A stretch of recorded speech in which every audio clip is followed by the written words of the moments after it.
नमस्कार फ्रेंड्स देखो ये वीडियो रे आपण माने जानिबा को पाइबे कि सुभद्रा योजना रे महिला माने शामिल होबा पई तांको जो ऑफलाइन रे फॉर्म टी मिलिबो जो फॉर्म को तांको फिल अप करिया को पड़िबो आमे माने वीडियो माध्यम रे जानिबा से फॉर्म को महिला माने किपरि निर्भुल भाबरे फिल अप करि परिबे केउ सब तथ्य एटारे मागिची केमिति फिल अप करिवे कोन रहिछि संपूर्ण विवरणी ए वीडियो को आपण माने शेष पर्यंत देखिले बुझी परिबे ता पूर्वरु फ्रेंड्स आपण मानको अनुरोध करिवि जदि आपण माने एपर्यंत हम चैनल को सब्सक्राइब करि नांती ए चैनल रो वीडियो गुडका आपनको इन्फॉर्मेटिव लागुची तेबे नियाति भाबरे फ्रेंड्स आपण माने हम चैनल को सब्सक्राइब करि परिबे देखंतु आपण माने देखि पारुथिबे कि government of Odisha department of women and child development अर्थात महिला एवं शिशु विकास विभाग तरफरु ए चिठीटी आसी अछि एटार देखंतु टू ऑल डिस्ट्रिक्ट कलेक्टर्स और म्युनिसिपल कमिशनर्स अर्थात समस्त जिलार जिलापाल एवं म्युनिसिपल कमिशनर को निकटकू ए चिठीटी को प्रेरण करा जायछि सब्जेक्ट देखंतु रहिछि printing of forms for Subhadra Subhadra जो प्रिंटिंग फॉर्म बाबद रे सब्जेक्ट रही चलतु एबे हमें सीधा सड़क जानिबा एठी कोन जानिबा ना सुभद्रा जो ऑफलाइन फॉर्म को आपण माने किपरि फिल अप करिवे निर्भुल भाबरे किपरि फिल अप करिवे कोनोसी आपनकर से फॉर्म फिल अप रे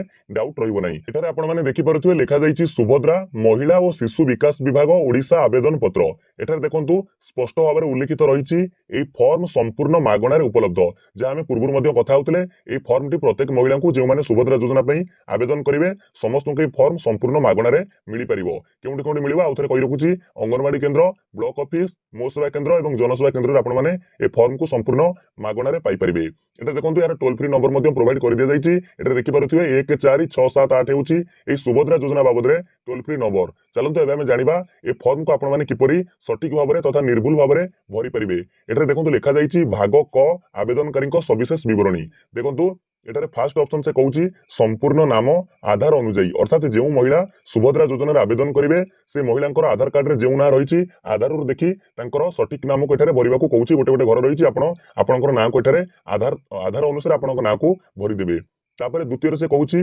आधार संख्या अर्थात आपनकर आधार कार्ड नंबर को एई फांका करे गोटे गोटे करी भरिबा को से कहूची तापर 3 नंबर रे कहूची स्वामी एवं पितांक नाम आधार अनुଯାयी देखंतु जो महिलांकर सुभद्रा योजना रे आवेदन करा जिवो से महिलांकर आधार कार्ड जदी तांकर पितांकर ना रहिछि बा बापांकर ना रहिछि ए फांका करे तांकर बापांकर ना लिखिबे जदी महिलांकर आधार कार्ड रे तांकर स्वामींकर ना रहिछि फांका करे तांकर स्वामींकर ना लिखिबे देखिबा आधार रे जो ना रहिछि बापा ना जदी थिबो बापा ना लिखिबे जदी स्वामी ना थिबो स्वामी ना लिखिबे तापर चतुर्थ रे रहिछि जन्म तारीख देखंतु आपण किपरि जन्म तारीखटी लिखिबे प्रथमे दिन फर्स्ट डे लिखिबे तापर मास मंथ लिखिबे तापर थर्ड रे वर्ष ईयर लिखिबे धरि नियंतु आपण माने जणे महिलांकर बयस होउची 3/4/1992 एठारे आपण किपरि लिखिबे देखंतु फर्स्ट लिखिबे 03 तापर 4 मास रे जन्म जेतु 04 एठी लिखिबे एवं 1992 एठी ईयर टी को पकई देबे एबुलिया परे केमिति लिखिबे प्रथमे दिन डे तापर मास मंथ तापर ईयर वर्ष लिखिबे तापर देखंतु 5 नंबर ऑप्शन से पचारुची कि वर्ग एठारे आपनकर कैटेगरी कोन रहिछि एवं ठीक चिन्ह बारंतु एठारे लिखि दैछि कि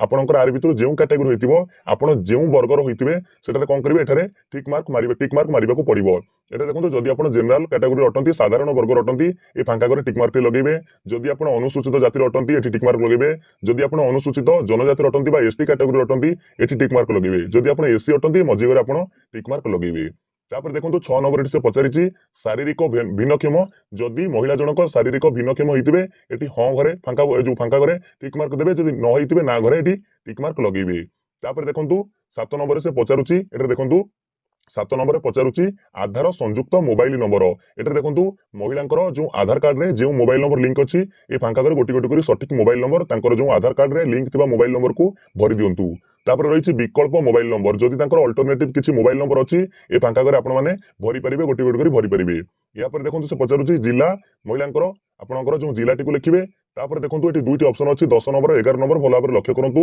10 नंबर पचारुछि ग्रामांचल निमंते जदि महिला जनक गाँ रु होइतिबे ग्रामांचल रु आवेदन करूतिबे तो तांकर प्रथमे फास्ट ग्राम जगह रे तांकर गाँ ना लिखिबे तापर ग्राम पंचायत ना लिखिबे या पर ब्लॉक ना लिखिबे जनक सहरांचल रु होइतिबे सहरांचल रु आवेदन करूछंती तांकर वार्ड नंबर लिखिबे अर्बन लोकल बॉडी एठी कोन लिखिबे या पर शहर किबा नगर रो ना लिखिबे एबुला भाबरे जदि आपण ग्रामांचल रु होइतिबे ए ऑप्शन को फिल अप करिवे जदि आपण सहरांचल रु होइतिबे ए ऑप्शन को फिल अप करिवे या पर से पचारुछि 12 नंबर ध्यान दियंतु आधार सक्षम संचय खाता थिबा बैंक नाम एटा देखुन आमी माने जानिचे पूर्वरु कथा विसारिचे आलोचना मध्ये करिचे कि महिला मानकर केउ बैंक अकाउंट देबे ना जेउ बैंक अकाउंट सहित आधार कार्ड टी लिंक थिबो एवं डीबीटी मोड एनाबल थिबो एटा देखंतु सेई जो बैंक नामटी आपण प्रथमे लिखि नेबे एटा से कहूची आउतरे मु जणै दउची आधार सक्षम संचय खाता थिबा बैंक नाटी आपण लिखि देबे जेउ बैंक रे ବ୍ୟାଙ୍କ ଆକାଉଣ୍ଟ ଅଛି। ଦେଖନ୍ତୁ ଏବେ ଆମେ ଜାଣି ସାରିଛେ କି ଭାଗ କ ରେ ଯେଉଁ ସବିଶେଷ ବିବରଣୀ ମାଗୁଥିଲା ତାକୁ ଆପଣ କିପରି ନିର୍ଭୁଲ ତଥ୍ୟ ଦେଇ ଭରି ପାରିବେ ବା ସମ୍ପୂର୍ଣ୍ଣ ନିର୍ଭୁଲ ଭାବରେ ଭରି ପାରିବେ। ଏବେ ଦେଖନ୍ତୁ ଲେଖାଯାଇଛି ଭାଗ ଖ ଘୋଷଣାନାମା ରହିଛି। ଏଠାରେ ଆପଣଙ୍କୁ ଏହି ସବୁ ଘୋଷଣାନାମାରେ ପଢିବାକୁ ପଡିବ, ଘୋଷଣାନାମାକୁ ପଢିବାକୁ ପଡିବ ଏବଂ ଠିକ ଚିହ୍ନ ମାରିବାକୁ ପଡିବ। ଏଠାରେ ଆପଣଙ୍କୁ ସ୍ପଷ୍ଟ ରୂପରେ ପଢିକି ବୁଝଉଛି, ତାପରେ ଆମେ ଜାଣିବା। ଏଠାରେ ଦେଖନ୍ତୁ ଲେଖାଯାଇଛି, ମୁଁ ଏତଦ ଦ୍ୱାରା ଘୋଷଣା କରୁଅଛି ଯେ ପୂର୍ବ ପୃଷ୍ଠାରେ ଉଲ୍ଲିଖିତ ତଥ୍ୟ ମୋର ଜ୍ଞାନ ଅନୁଯାୟୀ ସତ୍ୟ ଅଟେ। ଅର୍ଥାତ ଆପଣ ଯେଉଁ ଭାଗ କରେ ଯେଉଁ ସବିଶେଷ ବିବରଣୀ ମାଗିଥିଲା ତଥା ମହିଳାଙ୍କର ଯେଉଁ ବିବରଣୀ ମାଗିଥିଲା ତାକୁ ଆପଣ ଯେଉଁ ଭରିଛନ୍ତି ତାହା ଆପଣଙ୍କର ଜ୍ଞାନ ଅନୁଯାୟୀ ସତ୍ୟ ଅଟେ।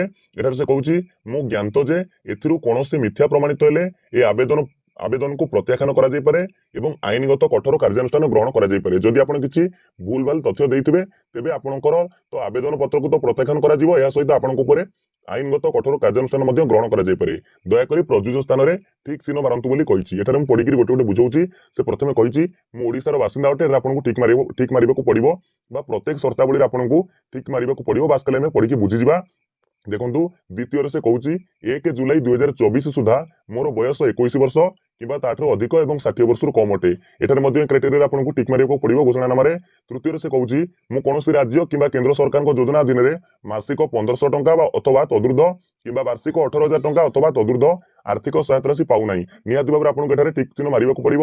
ତାପରେ ରହିଛି, ମୁଁ କିମ୍ବା ମୋ ପରିବାରରେ କୌଣସି ସଦସ୍ୟ ବର୍ତ୍ତମାନର କିମ୍ବା ପୂର୍ବତନ ସାଂସଦ ଅଥବା ଏମପି କିମ୍ବା ବିଧାନସଭା ସଦସ୍ୟ ଅଥବା ଏମଏଲଏ ନୁହନ୍ତି। ଏଠାରେ ମଧ୍ୟ ଆପଣଙ୍କର ପରିବାର ଯେହେତୁ ଏମଏଲଏ ଏମପି କେହି ନୁହନ୍ତି କିମ୍ବା ପୂର୍ବରୁ ନଥିଲେ ତ ଏଠାରେ ଟିକ୍ ଚିହ୍ନ ମାରିବାକୁ ପଡିବ ଠିକ୍ ଚିହ୍ନ। ତାପରେ ରହିଛି, ମୁଁ କିମ୍ବା ମୋ ପରିବାରର କୌଣସି ସଦସ୍ୟ ଆୟକର ଦାତା ନୁହନ୍ତି, ଇନକମ ଟ୍ୟାକ୍ସ ପେଇ ନୁହନ୍ତି, ଅର୍ଥାତ ଇନକମ ଟ୍ୟାକ୍ସ ଦେଉନାହାନ୍ତି। ତ ଆପଣଙ୍କୁ ଏ ଫାଙ୍କାରେ ମଧ୍ୟ କଣ କରିବାକୁ ପଡିବ ନା ଠିକ୍ ଚିହ୍ନ ମାରିବାକୁ ପଡିବ। ତାପରେ ସେ କହୁଛି କି, ମୁଁ କିମ୍ବା ମୋ ପରିବାରର କୌଣସି ସଦସ୍ୟ କୌଣସି ସହରାଞ୍ଚଳ ସ୍ଥାନୀୟ ସଂସ୍ଥା କିମ୍ବା ପଞ୍ଚାୟତ ରାଜ ଅନୁଷ୍ଠାନରେ ଜଣେ ନିର୍ବାଚିତ ଜନପ୍ରତିନିଧି ନୁହନ୍ତି। କେବଳ ୱାର୍ଡ ମେମ୍ବର ଆଉ କାଉନସିଲରକୁ ଛାଡ଼ିଦେଲେ ଆଉ କେହି ବି ଆବେଦନ କରିପାରିବେ ନାହିଁ। ଜାଣିଛ ନିର୍ବାଚିତ ଜନପ୍ରତିନିଧି, ତେଣୁ ସେ କଥା ସେ କହୁଛି ଏ ଫାଙ୍କାରେ ଆପଣଙ୍କୁ ଟିକ୍ ମାର୍କ ମାରିବାକୁ ପଡିବ।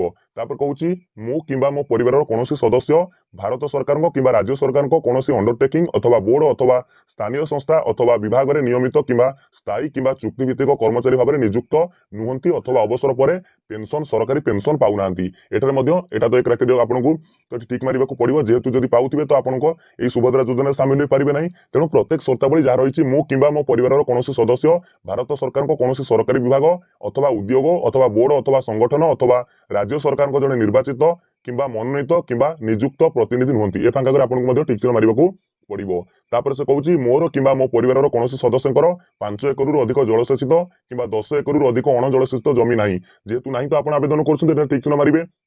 ତାପରେ ସେ କହୁଛି, ମୋର କିମ୍ବା ମୋ ପରିବାରର କୌଣସି ସଦସ୍ୟଙ୍କର 4 ଚକିଆ ମୋଟର ଯାନ ନାହିଁ। କେବଳ ଏତିକିକୁ ବାଦ ଦେଲେ ଏଗୁଡା ସବୁ ଚଳିବ। ଦେଖନ୍ତୁ ଟ୍ରାକ୍ଟର, ମିନି ଟ୍ରକ୍ ଏବଂ ଛୋଟ ବାଣିଜ୍ୟିକ ଯାନ ଏବଂ ଅନ୍ୟ ସମାନ ହାଲୁକା ମାଲବାହୀ ଯାନ ବ୍ୟତୀତ ଏତିକି ଯଦି ଆପଣଙ୍କ ଘରେ ଅଛି, ପରିବାରରେ ଅଛି, ଚଳିବ, ଆପଣ ଆବେଦନ କରିପାରିବେ। ଆକୁ ଛାଡି ଅଧିକ ଯଦି ବଡ 4 ଚକିଆ ଯାନ ଅଛି ତ ଆପଣଙ୍କୁ ଏଠି ଟିକ୍ ଚିହ୍ନ ମାରିପାରିବେନି, ଆପଣ ଆବେଦନ କରିପାରିବେ ନାହିଁ। ତେଣୁ ଯେହେତୁ ଆପଣଙ୍କର ବଡ 4 ଚକିଆ ଯାନ ନାହିଁ, କେବଳ ଏତିକି ଯାନ ଯଦି ଥିବ ଆପଣ ଆବେଦନ କରିପାରିବେ। ଏଠି ଟିକ୍ ଚିହ୍ନ ମାରିବାକୁ ଆପଣଙ୍କୁ ପଡିବ ବାଧ୍ୟତାମୂଳକ। ତାପରେ କହୁଛି, ମୋ ପରିବାରର ବାର୍ଷିକ ଆୟ 2,50,000 ଟଙ୍କା କେବଳ 2,50,000 ଟଙ୍କାରୁ କମ ଅଟେ। ତ ନିଶ୍ଚିତ ଯଦି ତାଠୁ ଅଧିକ ହେଇଥିବ ଆପଣ ଆବେଦନ କରିପାରିବେ ନାହିଁ। ତେଣୁ ଫାଙ୍କାରେ ଆପଣଙ୍କୁ ନିଶ୍ଚିତ ରୂପେ ଟିକ୍ ମାର୍କ ମାରିବାକୁ ପଡିବ ଯଦି ଆବେଦନ କରୁଛନ୍ତି। ଦେଖନ୍ତୁ ଏହାପରେ ଭାଗ ଗ ଏଠାରେ ଲେଖାଯାଇଛି, ଏତଦ ବ୍ୟତୀତ ମୁଁ ନିମ୍ନଲିଖିତ ପାଇଁ ସମ୍ମତି ଜଣାଉଛି। କିଛି କ୍ରାଇଟେରିଆ ସର୍ତ୍ତାବଳୀ ଏଠାରେ ରହିଛି। 1ରେ ସେ ଲେଖାଯାଇଛି, ମୋର ପ୍ରମାଣୀକରଣ ମାନ୍ୟତା ପାଇବା ପାଇଁ UIDAI ରୁ ମୋର ଆଧାର ନମ୍ବର ଏବଂ ଜନସଂଖ୍ୟା ବିବରଣୀ ହାସଲ ନିମନ୍ତେ ମୁଁ ଓଡ଼ିଶା ସରକାରଙ୍କୁ ଅନୁମତି ପ୍ରଦାନ କରୁଛି। ଏହି ଉଦ୍ଦେଶ୍ୟ ପାଇଁ ନିଜକୁ ପ୍ରମାଣୀକରଣ କରିବାରେ ମୋର କୌଣସି ଆପତ୍ତି ନାହିଁ ଏବଂ ସମ୍ପୂର୍ଣ୍ଣ ଭାବେ ଜ୍ଞାତ ଯେ ଏହି ସୂଚନା କେବଳ ଉପରୋକ୍ତ ଉଦ୍ଦେଶ୍ୟରେ ବ୍ୟବହୃତ ହେବ। ଏଠାରେ ଦେଖନ୍ତୁ ସୁଭଦ୍ରା ଯୋଜନାରେ ସାମିଲ ହେବା ପାଇଁ ଆପଣଙ୍କୁ ଆପଣଙ୍କର UIDAI ର ଇନଫର୍ମେସନ ଆଧାର ତଥ୍ୟ ତ ସରକାରଙ୍କୁ ତ ଦେବା ପାଇଁ ପଡିବ। ଆପଣଙ୍କର ଯେଉଁ ଇନଫର୍ମେସନ ରହିଛି UIDAI ର ତଥ୍ୟ ଆପଣଙ୍କୁ ସରକାରଙ୍କ ସହିତ ସେୟାର କରିବାକୁ ପଡିବ। ଯେହେତୁ ଆପଣ ସୁଭଦ୍ରା ଯୋଜନାରେ ସାମିଲ ହେବେ, ଏଇଟା ଆପଣ ଜ୍ଞାତ ସାରରେ ହେଉଛି, ତେଣୁ ଏଟାକୁ ଆପଣ ମାନୁଛନ୍ତି, ସମ୍ମତି ଦେଉଛନ୍ତି, ସେ କଥା ସେ କହୁଛି। ଦ୍ୱିତୀୟ ନମ୍ବରରେ କହୁଛି, ମୋର ଅତିରିକ୍ତ ATM କମ୍ ଡେବିଟ୍ କାର୍ଡ ଜାରି କରିବା ପାଇଁ ମୋର ଆଧାର ସକ୍ଷମ ବ୍ୟାଙ୍କ ଆକାଉଣ୍ଟର ରକ୍ଷଣାବେକ୍ଷଣ କରୁଥିବା ବ୍ୟାଙ୍କକୁ ପରାମର୍ଶ ଦେବା ପାଇଁ ମୁଁ ଓଡ଼ିଶା ସରକାରଙ୍କୁ ଅଧିକାର ଦେଉଛି। ଅର୍ଥାତ ଆପଣଙ୍କର ଯେଉଁ ସୁଭଦ୍ରା ଯୋଜନାରେ ATM କମ୍ ଡେବିଟ୍ କାର୍ଡ ଗୋଟେ ମିଳିବ, ସୁଭଦ୍ରା ଡେବିଟ୍ କାର୍ଡ ଆପଣଙ୍କ ବ୍ୟାଙ୍କ ଯେଉଁ ବ୍ୟାଙ୍କରେ ଆପଣଙ୍କ ଡିବିଟି ମୋଡ଼ ଅନ୍ ଥିବ ସେ ବ୍ୟାଙ୍କରେ ଆପଣଙ୍କୁ ଗୋଟେ ଅତିରିକ୍ତ ATM କମ୍ ଡେବିଟ୍ କାର୍ଡ ମିଳିବ। ଏଇଟା ଆପଣ ଜାଣିଛନ୍ତି, ସେ କଥା ସେ କହୁଛି ଓଡ଼ିଶା ସରକାରଙ୍କୁ ମୁଁ ଅଧିକାର ଦେଉଛି। ତୃତୀୟରେ कौन लिखा जाइछि ना ओडिशा सरकार ठारू डीबीटी प्राप्त करिवा पई मु मोर आधार सक्षम बैंक अकाउंट को एनपीसीआई मैपर सहित संयोग करिया को सम्मति देउछि। एटा देखंतु आपनकर जेहेतु कोन होबो ना ए जो सुभद्रा योजनार पैसा आपनकर बैंक अकाउंट को आसीबो केउ बैंक अकाउंट को ना डीबीटी मोड रे। तो देखंतु एनपीसीआई मैपिंग सहित आपण संयोग करिवा को एटारे सरकार को सम्मति देउछन्ति बोली एटारे लिखा जाइछि जेहेतु डीबीटी मोड रे पैसाटी आसीबो। तेणु मु एहा मध्य सहमत जे ओडिशा सरकार सुभद्रा पई मोर परिचय प्रतिष्ठा एवं प्रमाणित करबा निमंते मो आधार संख्या व्यवहार करि परिबे एटा मध्य आपण सम्मति दउछन्ति। किंतु या परे 5 नंबर रे लिखिछि कि मु सुभद्रा अधीन रे थिबा समस्त नियम और शर्तावली रे सहमत। अर्थात आपण ए जो सुभद्रा अधीन रे जहां भी नियम शर्तावली सरकार को तरफरु तयारी करा जाइछि प्रस्तुत करा जाइछि सेतिरे सहमत अछन्ति बोली एठारे आपण घोषणानामा रे कहउछन्ति। या परे देखंतु ए फॉर्म रे रहिथिबो आवेदनकारी को दस्तखत एठारे आपनको करिबाकू पड़िबो। अर्थात जे आवेदनकारी महिला जनक एठारे तांकर दस्तखत करिवे। या सहित एठारे जो दिन आपण आवेदन करिवे फॉर्म को फिलअप करिवे सेई तारीखटी को आपनको एठारे मेंशन करिबाकू पड़िबो बा सेई दिनर तारीखटी को आपनको एठी लिखिबाकू पड़िबो। आउ थरे कहि रखुछि एठारे आवेदनकारी तांकर दस्तखत करिवे महिला जनक जे सुभद्रा योजना रे शामिल होबा पई आवेदन करूथिबे से मैनुअल जो फॉर्म रे एठारे तांकर दस्तखत करिवे एवं एठारे सेई दिनर तारीख मध्ये तांको पकाइबाकू पड़िबो।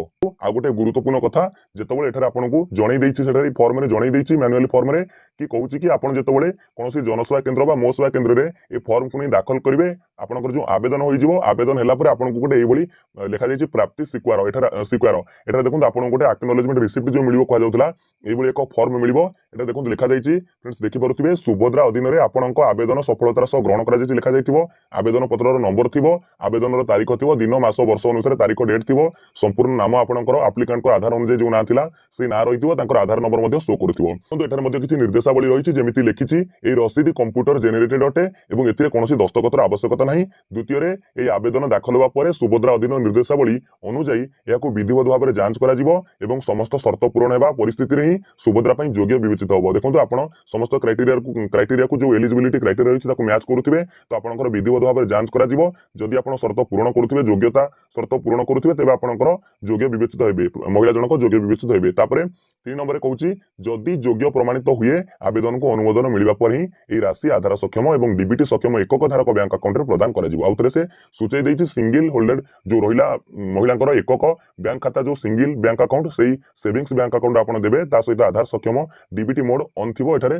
सेई बैंक अकाउंट को टंका जिवो जदि आपण योग्य विवेचित हुंती। तो एबुली भाबरे ये थिला सुभद्रा योजनार पूरा फॉर्म रहितला मैनुअली फॉर्म आपनको जाकू फॉर्म को मागणारे आपण पाइबे एटा लिखा जाइछि। आउथरे कहि दउछि ए फॉर्म संपूर्ण मागणारे उपलब्ध आपण मागणारे पाइबा पर जेउली भाबरे कहिली निर्भुल भाबरे आपण सठिक भाबरे एमिति भरिबे तापर जाई आपण निकटस्थ मो सेवा केंद्र हो किबा जनसेवा केंद्र बा साधारण सेवा केंद्र को जाई परिबे सेठारे आपण जो नेक्स्ट प्रोसेस रहिला अप्लाई प्रोसेस आपण कंप्लीट करिवे। तो निहात भाबरे जेतबेले सुभद्रा पोर्टल रो जो ऑफिशियल वेबसाइट आसीबा ऑफिशियल पोर्टल आसीजो तापर हमें जानिबा कोन रहउछि विवरणी नेक्स्ट वीडियो रे हमें जानि परिबा। सेते पर्यंत विदाय दियंतु। नमस्कार, जय हिंद, जय भारत, जय जगन्नाथ।